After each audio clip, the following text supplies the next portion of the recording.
You know what guys, wrestling fans like to complain about gimmicks, but gimmick changes can breathe life into a wrestler's declining career. Mark Calloway wasn't going anywhere in WCW, but he became one of the greatest stars of all time when Vince McMahon packaged him as The Undertaker. Similarly was Kevin Nash, who went from Oz and Vinny Vegas in WCW to Big Daddy Cool Diesel in the WWF and then elevated higher in the NWO. Of course, not all gimmicks work out well. In some cases they can kill a wrestler's momentum, leaving fans to wonder where they went. Here are 11 instances where gimmick changes led to a wrestler disappearing from the public eye. First though, let's start off with the patron saint of career-killing gimmicks, Mr. Poultry Emotion himself, Terry Taylor, aka the Red Rooster. Say the words and wrestling fans will recall the gimmick that ended what could have been a decent career in the WWF. Terry Taylor was a talented worker who found mid-card and upper-card success in territories such as Mid-South Wrestling before going to the WWF. Legend has it that Taylor was considered for the role of Mr. Perfect, a gimmick that established Kurt Hennig as a top WWF star. Instead, Terry Taylor became the Red Rooster, a wrestler so bad that manager Bobby Heenan took him under his wing, no pun intended, to prove that he could guide anyone to success. When the Rooster grew tired of Heenan's overbearing attitude, he turned face. Unfortunately, a combination of jobbing and a ridiculous haircut led to Taylor's career laying an egg, as no one could take him seriously again. Number 10. Smash, aka the Repo Man. Barry Darsow is one of those wrestlers who found success with several gimmicks in his career. As Gorilla Monsoon used to say, Darsow went to the well one too many times with gimmick changes. His run as American wrestler turned communist sympathizer Khrushchev Khrushchev saw great success when he teamed with Ivan and Nikita Koloff in Jim Crockett Promotions. Khrushchev transformed into Smash, one half of the leather-clad face-painted team Demolition in the WWF. This too was a successful change, with Demolition becoming more than Road Warrior wannabes, winning over WWF fans as well as the WWF Tag Team Championship 3 times. Darsow though pressed his luck when he became Repo Man, a heel that would steal things from other wrestlers, such as when Ted DiBiase hired him to get his $1 Million championship back from Virgil. With a look that combined the Riddler and the Hamburglar, Darsow had his work cut out for him. Amazingly, Darsow did a decent job for getting himself over working as a Repo Man from late 1991 until March 1993. Finally, Darsow's luck ran out when he went to WCW, becoming the Blacktop Bully. If you have any idea exactly what that gimmick was supposed to be about, please let us know. All that is known is that the Blacktop Bully didn't last long in WCW, with his last match being the infamous King of the Road match at 1995's uncensored pay-per-view, where the Bully fought Dustin Rhodes on the back of a moving flatbed truck. WCW fired Darsow and Rhodes, claiming that he and Rhodes bladed during the match, breaking WCW's no-blood policy.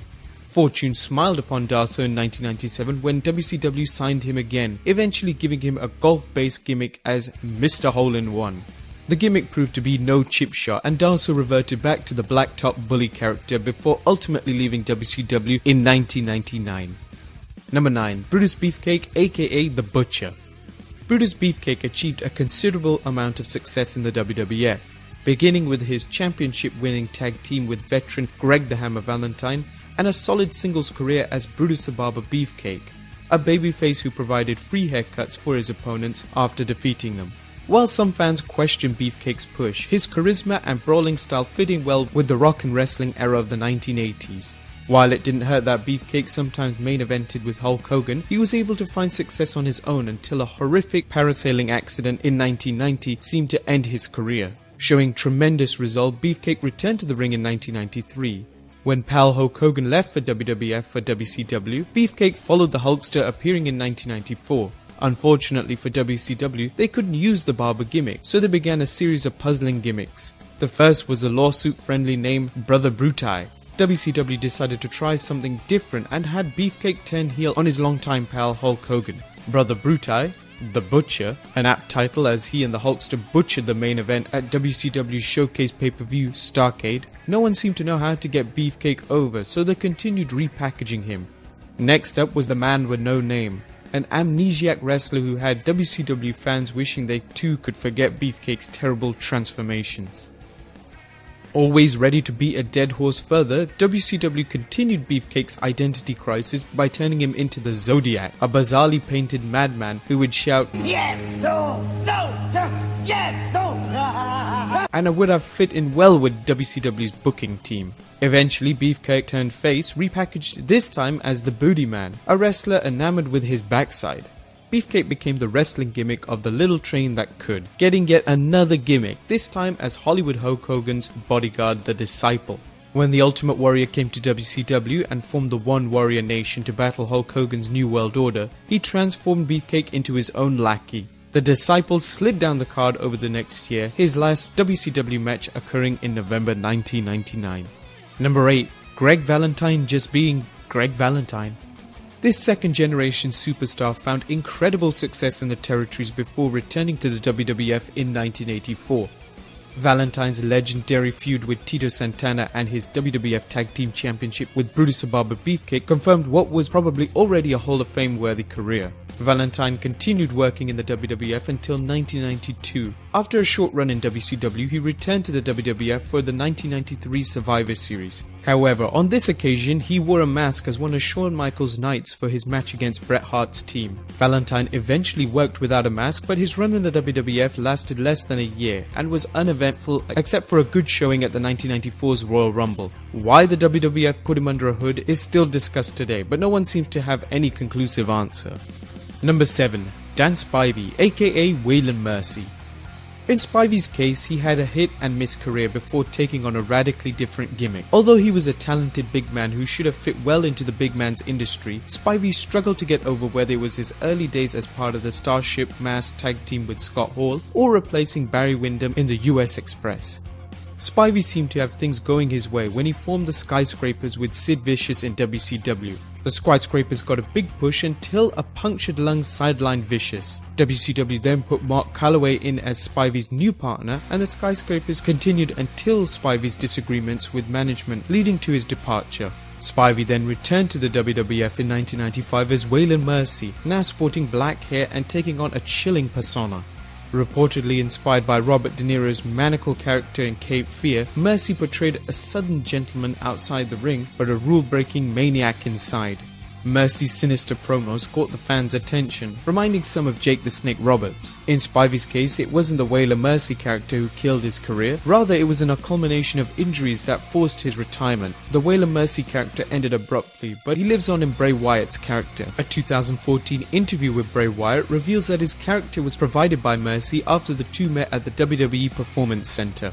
Number 6. Fred Ottman, aka Tugboat, aka Typhoon, aka the Shockmaster. Big Fred Ottman got a big break when he was paired as Hulk Hogan's goofy pal in the summer of 1990. After wrestler Earthquake sidelined Hogan with a storyline career-threatening injury, Tugboat appeared on WWF TV, begging fans to write into the Hulkster with their get-well wishes. Hogan then returned and wrestled Earthquake at SummerSlam. Tugboat was supposed to be in Hogan's corner, but was put on the shelf due to a storyline injury at the hands of Earthquake and Dino Bravo. Tugboat then got a makeover when the WWF turned him heel, pairing him up with the Earthquake as the Natural Disasters. After going to WCW, Ottman was given the award-winningly bad gimmick of the Shockmaster. WCW's spray-painted Star Wars Stormtrooper helmet with glitter paint should have raised some alarm. The Shockmaster was supposed to make a big entrance by smashing through a wall. Unknown to the Shockmaster, some repairs had been done to the wall and he tripped over a misplaced piece of lumber, falling down and losing his helmet. This wouldn't have been so bad, but the fumble was aired on live TV. The gaffe killed the gimmick on the spot, and despite WCW's attempt to repackage Ottman as the lovable klutz, he was soon gone from WCW. Ottman had a brief return to the WWF as Typhoon, but he never lived the incident down. Number 5. Barry Windham, aka the Stalker. While Windham worked early on as Blackjack Mulligan Jr., he quickly stepped out of the large shadow of his famous father, working as Barry Windham. Despite success in the WWF as tag team champions with Mike Rotunda and a lengthy championship-filled run in Jim Crockett Promotions, Windham couldn't resist the call of the WWF. He returned to the company in 1989 for a brief run as the Widowmaker. After another run in WCW, he entered the WWF in 1996 as the Stalker, a mysterious wrestler who wore camouflage and presumably hunted the world's most dangerous game. No, not Triple H. The Stalker never had a chance to get over and disappeared from television. In 1997, WINDHAM formed a heel tag team with Justin Hawk Bradshaws as the New Blackjacks, hoping to emulate the success of the original Blackjacks tag team WINDHAM's dad had been a part of. The team was short-lived and WINDHAM dumped Bradshaw, becoming part of the ill-fated NWA angle in the WWF. WINDHAM left for the WCW, finding success therein as a championship team with Curt Hennig as part of the fondly remembered comedy act The West Texas Rednecks. Number 4. Earthquake, aka GOLGA.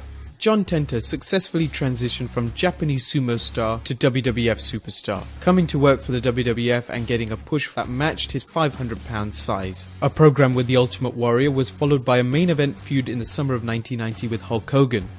Tenta then made the jump to WCW, where he resumed feuding with Hogan, this time working as Avalanche, yet another example of WCW's renaming WWF characters as similar as possible, without running into a lawsuit. Unfortunately, the name ran into various lawsuits by the WWF and was forced to rename his character to The Shark. The Shark had a good run in WCW until returning to the WWF in 1998. By 1998, Tenta had lost a good amount of weight and WWF officials were uncertain if he could pull off his earthquake gimmick. Instead, they just put a mask on him, renaming him GOLGA, and put him in the misfit group The Oddities. GOLGA though was gone from the WWF by early 1999 and was all but done with wrestling until returning at WrestleMania 17's Gimmick Battle Royal. Sadly, John Tenta had died from cancer in 2006 at the age of 42.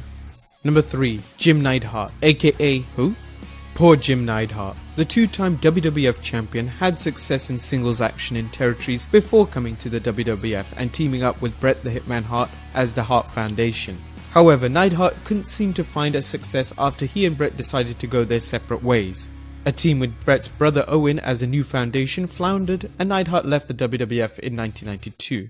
Followed by a very brief stint in WCW, Neidhart then returned to the Fed at the 1994 King of the Ring, turning heel by helping Owen Hart in his feud with Bret. In July of 1996, the WWF went with the WrestleCrap winning run as Who, a masked wrestler whose name Who was designed to be played for laughs. Unfortunately, no one was laughing and Who was gone from the WWF before the fall of that year. Fortunately, he was able to return in 1997 as Jim Neidhart, becoming part of Bret Hart's expanded Hart Foundation, appearing with Owen and Bret Hart, the British Bulldog and Brian Pillman. This would be Neidhart's last big run. After Bret departed the WWF, Neidhart followed him, but he became one of the many stars lost in the WCW shuffle.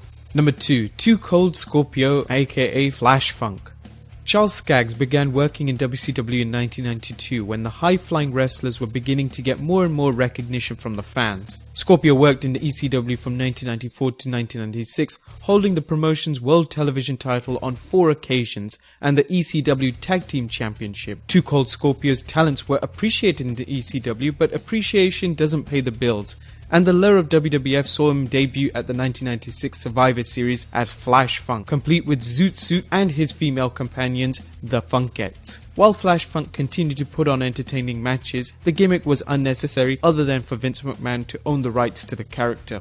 The WWF released Funk in 1999. He then returned to ECW in 2000 and had a 6-year run in Pro Wrestling Noah. Number 1. Ahmed Johnson, aka Big T. Boasting the muscular look Vince McMahon looked for in his wrestlers, Ahmed Johnson debuted on WWF TV in October 1995, and in less than 8 months later, he won the Intercontinental Championship from Goldust at the King of the Ring. Johnson got a big push, but he was plagued by the injury bug, missing several months of competition on more than one occasion. In 1999, Johnson signed with WCW and was renamed Big T. Big T teamed with Stevie Ray from Harlem Heat, forming the new team Harlem Heat 2000. Rumor has it that Big T was canned by WCW because Big T's weight was getting bigger and bigger. After that, Johnson had a short run in the independent circuit, which pretty much ended his career like a fart in a jacuzzi. As you can tell, some gimmicks just aren't meant to be. In some of these cases, they came close to ending a wrestler's career. In others, the wrestlers managed to hold out despite one bad gimmick after another. What gimmicks do you think belong on this list, and what current gimmicks do you think will end up hurting a wrestler's future? Share your comments and make sure to subscribe so you don't miss out on any of the fun and excitement here at WrestleLamia. And I'll see you next time for some more wrestling content.